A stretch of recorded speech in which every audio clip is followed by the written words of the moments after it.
Insanity and greatness are next door neighbors, and they borrow each other's sugar. Transformation of human consciousness through meditation is frustrated so long as we think of it in terms of something that I myself can bring about.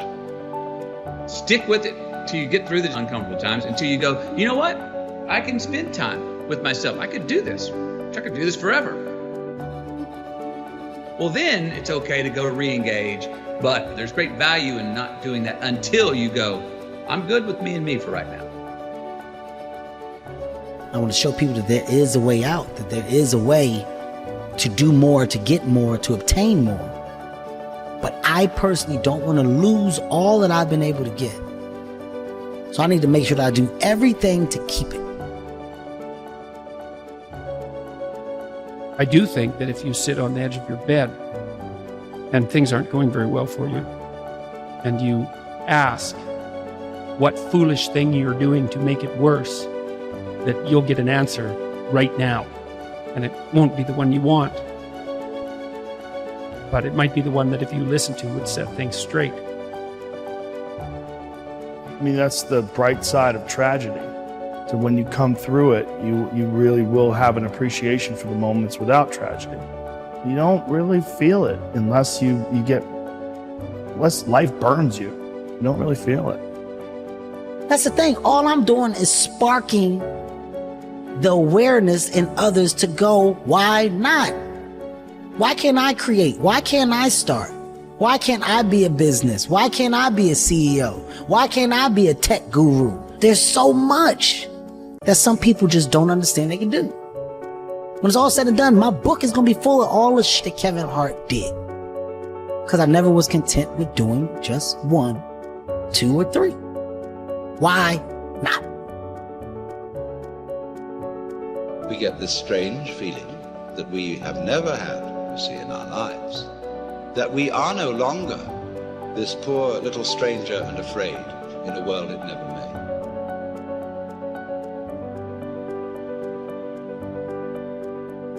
Momentum is a big thing with human beings. It's a big thing for me, at least. If I'm on a good momentum of healthy eating and exercise, I love it. I like waking up sore, pushing further. I like writing down my workouts, what I've done. And I like hitting that gym hard on a daily basis. And I build momentum.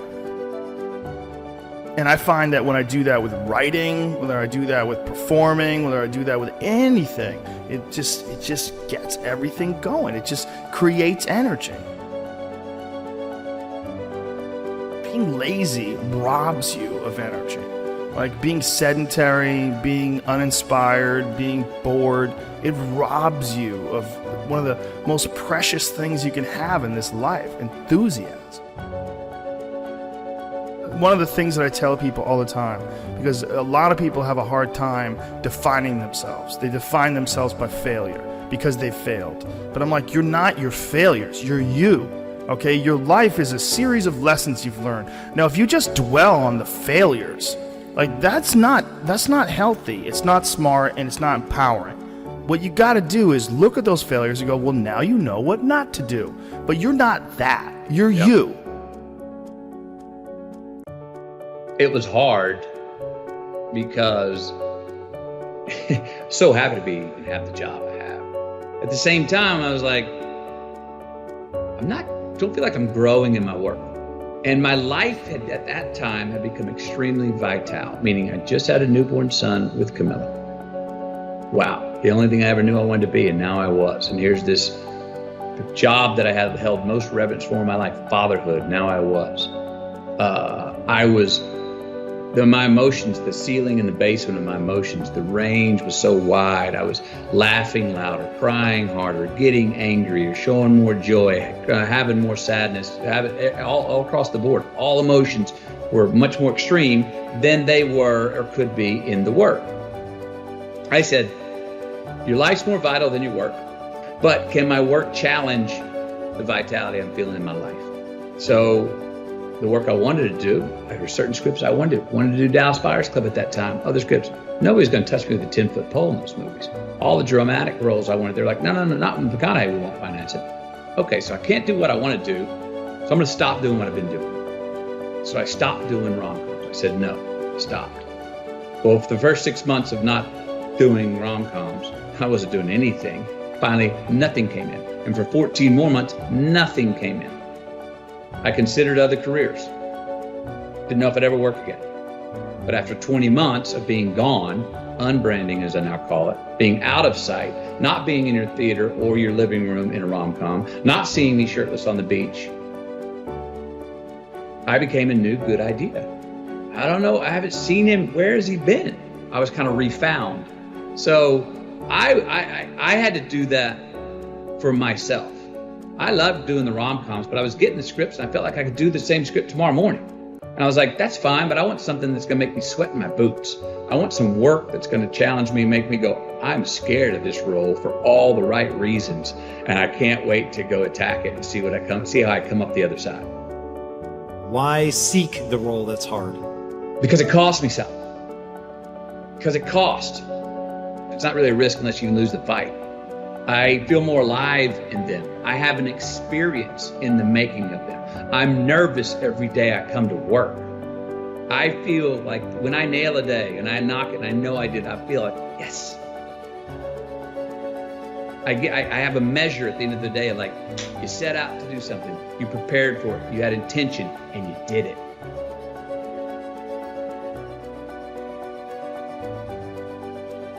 There's lots of different ways to interpret the world, and you can maybe even make a case that there's an endless number of ways to interpret the world.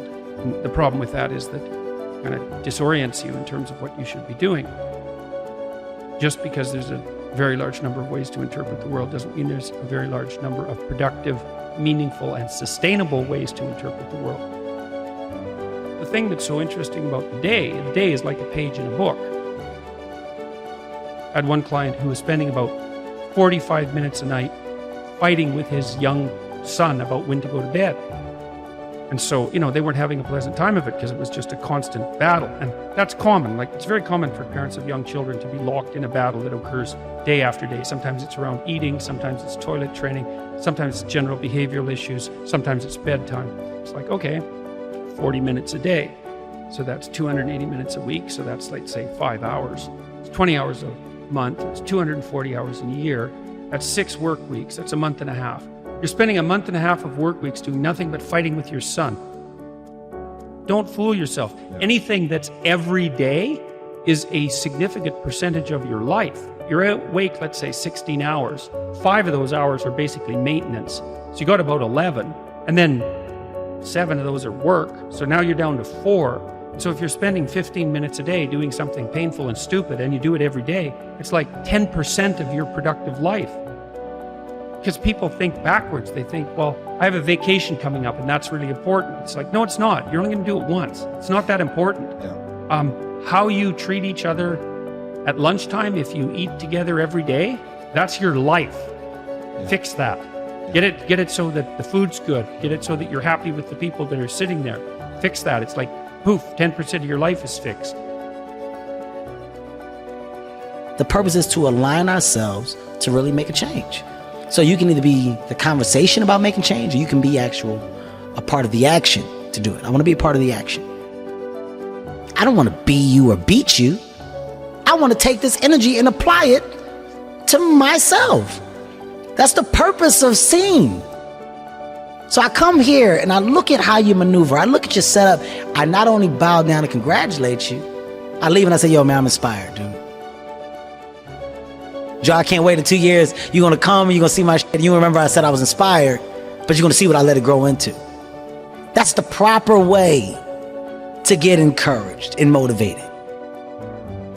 Look at your circle, right? When you can merge yourself with good people and follow the paths that you see that these good, successful people have taken, you then become a part of a world and group that nobody expected you to be in. So everything else from the outside that comes in, you're throwing at a bubble that can't be popped. It's a force field around me. There's a force field around me because what really matters, loves me wholeheartedly. And when you have that and you understand that, you're unbreakable. So if you don't add to that force field, if you don't make my force field stronger, you don't get time from me. My true understanding is, all right, you got one life. And that one life, the goal for us is to live it to the best of our ability from the beginning to what's said the end. People don't understand it's you against you. The only person that gets in your way is you. Nobody else. It's you. What I've understood is that what people are doing has nothing to do with me. I should always be a step ahead because I'm thinking differently, because I'm thinking about myself. Making myself better puts me in a position to make others better. Hard work brings great rewards.